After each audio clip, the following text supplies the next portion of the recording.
నమస్తే welcome to hit TV. Michaung తుఫాన్ కరువు బాధితులను ఆదుకోవాలని అఖిలపక్ష రాజకీయ పార్టీ నేతలు డిమాండ్ చేశారు.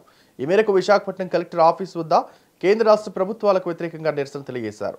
ఈ సందర్భంగా సిపిఐ నేత పైడిరాజ్ మీడియాతో మాట్లాడుతూ తుఫాన్ బాధితుల కోసం తక్షణమే కేంద్ర ప్రభుత్వం 10,000 కోట్లు సహాయం అందించాలని డిమాండ్ చేశారు. తుఫాన్ కారణంగా రైతులు తీవ్రంగా నష్టపోయారని తక్షణమే కేంద్ర రాష్ట్ర ప్రభుత్వాలు స్పందించి రైతులను ఆదుకోవాలని కోరారు.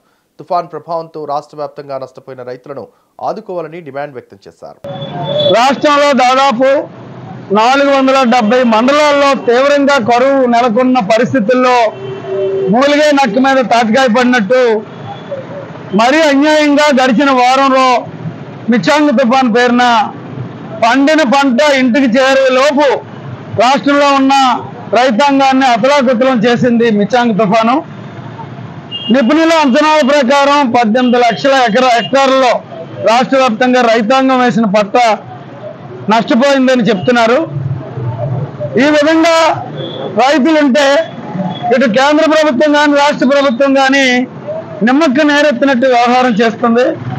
ఈ నేపథ్యంలో రాష్ట్ర వ్యాప్తంగా ఈరోజు CPI, CPM, CPIML, new democracy, MCPI అలాగే ఆ పార్టీలు సంయుక్తంగా జిల్లా కలెక్టర్ గారికి వినతి పత్రాలు ఇవ్వాలని ఇచ్చిన నేపథ్యంలో 12 డిమాండ్లతో జిల్లా కలెక్టర్ గారికి వినతి పత్రం ఇస్తున్నాం. నిరసన తెలియజేసి రాష్ట్ర ప్రభుత్వం కానీ కేంద్ర ప్రభుత్వం కానీ కేంద్రం నిమ్మకి నీరెత్తినట్టుగా ఉండకుండా తక్షణమే 1000 కోట్లు వెంటనే విడుదల చేయాలా, 10,000 కోట్లు సాయం ఆంధ్ర రాష్ట్రానికి చేయాలని డిమాండ్ చేస్తున్నాం. ఈ రాష్ట్రంలో ఎన్యూమరేషన్ పారదర్శకంగా నష్టపోయిన రైతులందరినీ గుర్తించి రైతులతో పాటు కౌలు రైతులకు కూడా నష్టపరిహారం అందేలా చూడాలా.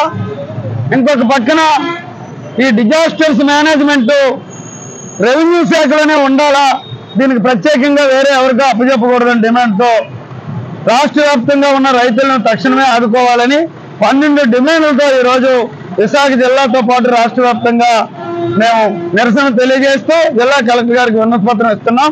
తక్షణమే మరి ఇంకొక మాట మాట్లాడకుండా 10,000 కోట్లు కేంద్రం సాయం అడగాలి రాష్ట్ర ప్రభుత్వం. ఈ రాష్ట్రంలో ఉన్న రైతులు కౌలుదారులందరినీ ఆదుకోవాలని మేము అన్ని అఖిలపక్ష పార్టీల తరఫున డిమాండ్ చేస్తున్నాం. ఈ వీడియో కనుక నచ్చినట్లయితే please like and share and subscribe.